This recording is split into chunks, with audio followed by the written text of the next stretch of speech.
Rated M for mature. SEGA.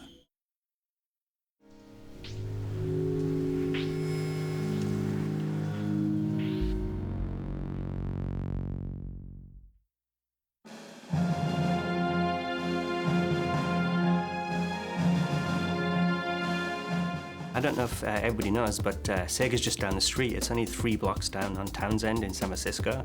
And Sega and we were all kind of friends at that time. And what they did is they looked at Secret Level and said, hey, this is an up-and-coming developer. You know, these guys can probably do really well for us. We can manage them, but yet keep them somewhat remote, so we can kind of focus on the product. I think one of the great things about Japanese companies is people stay there for a really long time. So, you know, you go and start talking with Sega about Golden Axe, and the guy who did the original is still there and still working and still involved. And so it's been really cool to be able to talk to him, to show him the stuff. Yoshida-san's been awesome. It's one of the great things about working with Sega, and one of the reasons that I was really excited about the acquisition with Secret Level and Sega is that they're all these guys that made these great classic games that I played growing up. These guys are still at Sega, and it's great that you can still get access to these guys. And it was pretty cool meeting him and talking to him and having him talk about what he thought and the process of creating Golden Axe. When I saw the concept design, that was awesome, great. That's out of my idea. They are already in the higher level, so probably I don't need to say anything for them. He has some really good insight. It's kind of surprising. It's been such a long time, and he does have some really awesome ideas for making this game even better. I mean, he had a lot to do with saying, hey, you know, we can expand on those beats. We didn't do it very much in Golden Axe. The series, this is something that's unique.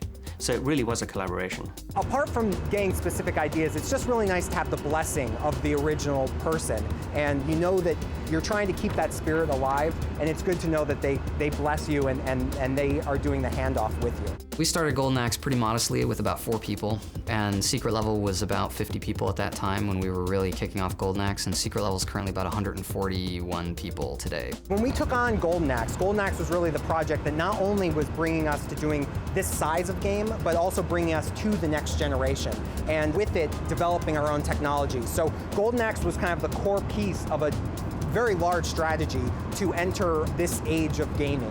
So this is our game to really jump into next gen and show people what we can do and why we consider ourselves one of the top tier developers out there. When we sat down at the beginning of the Golden Axe process, we put together key points that were important to us about the original Golden Axe. So whether it's the gnomes that are coming in, you know, in a reinterpreted way now to make them, you know, with next gen graphics believable, or whether it's plot points regarding Death Adder or the main characters, we've tried really hard to always respect the license and go back to the original. Hereditary of Golden Axe was always cartoony, but basically what we want to do is bring it into a gritty realism and bring it more into the 21st century, you know, what's been going on in the films recently. I think games have been moving in a more cinematic direction for a long time, and in particular with this generation of games, you have the resolution on the characters that you're able to convey a lot more emotion.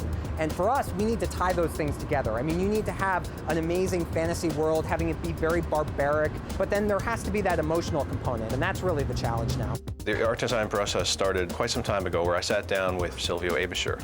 Unfortunately, in this case, we actually came up with a lot of the visuals apart from the script. There was, of course, the old great 1989 classic, where we had a lot of key moments and key imagery that we were drawing from, but at that time the script didn't really exist, and so the artists, Silvio, myself, and the others that participated, we were free to take it in a different direction. Basically, all we're trying to do within the game is set dressing. We want the artwork to put the player into an area that doesn't take away from gameplay, but it's beautiful, and that you can see fantastic vistas, gorgeous vistas. We're trying to create amazing, gorgeous environments, really, really rich and vibrant and varied too. So you start off in these lush green areas, and then you go to these dead desert kind of areas. More of our concept makes it to the game than it used to be able to. We used to have to interpret a lot more, and nowadays we can almost literally do a lot of what we have in mind. In our case, with our evolving technology, and it is still a new technology for our company, not everything's possible, but even what we are capable of is still ahead of what we could do a few years ago. So one of the first things you'll see is it's a free roaming world. You can go anywhere. And beyond that, you can actually wander for up to 1 kilometer in any direction. And I think that's quite a powerful thing.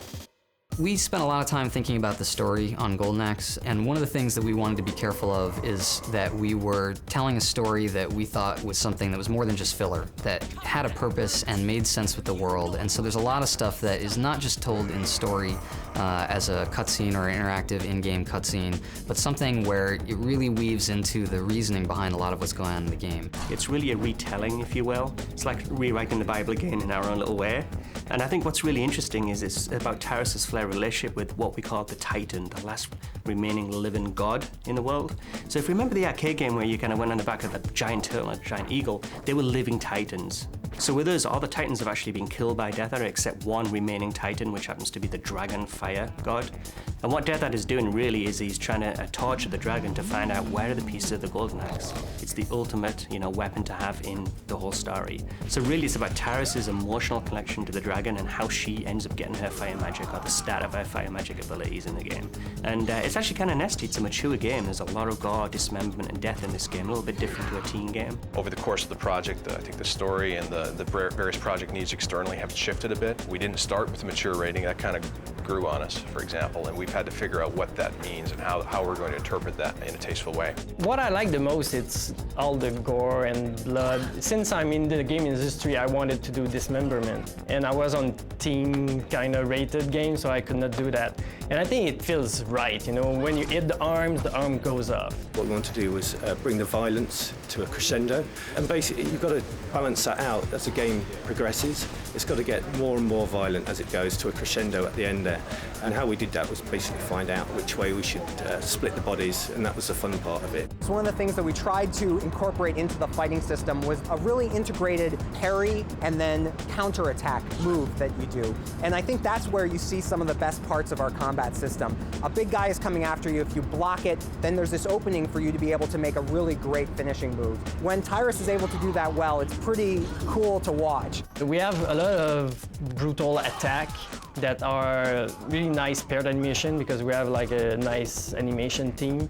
I think that part makes people say, oh, that must hurt. There is a lot of gore in our game. It's just amazing what we've been able to do with the decap. I mean, the heads, the arms, everything. It's something else. And I mean, the designers have specifically asked us to actually slow down the deaths so that they don't just fall right away, but kind of have a lumbering death so you can butcher them up as they're falling. The combat is fun, and you'll be able to hack and slash your way through the world, and it so provides that core hack and slash barbarian experience that people remember from the original Golden Axe. I think they're going to be surprised and happy with the fact we tried to pay as much tribute to the original as possible as well. We have the little gnomes, for example, that you get the magic from and steal the bodies and that sort of thing, but we've tried to reinvent them for the 21st century in a little bit of an edgier and a darker way. We can't mess around with the gnomes. We have to have the gnomes in the game and don't change how they work. Magic system's another good example. We could have made it a complicated system with lots of different spells, but instead we went for the 3 types of spells. Fire-based magic for Tyrus. Keep it simple. Hit the button once, spell 1, hit it 3 times for the ultimate smart bomb spell, and summon a giant dragon. Just like the arcade when the big dragon head came in the screen and got blasted the fire down on the minions. We basically did that in 3D, and it's fantastic, and it's just old school way. Don't mess around with it. Whenever you look at any kind of license, it's always tough to kind of get to what's the heart of that license, and what do you do to interpret it in a fresh way so that you're getting all the stuff that everybody remembers or likes about that license, even if it's a new license. And when we looked at Golden Axe, the thing that all of us remembered and that all of us were psyched about was like, oh man, yeah, you want to grab control of that beast. Many games have touched on it, but I don't think many games have done it well. And we knew that we needed to create beasts that people would want to ride that were varied so that there were different times you'd want to ride the different beasts. The focus that we've had to really stand out is on the beasts.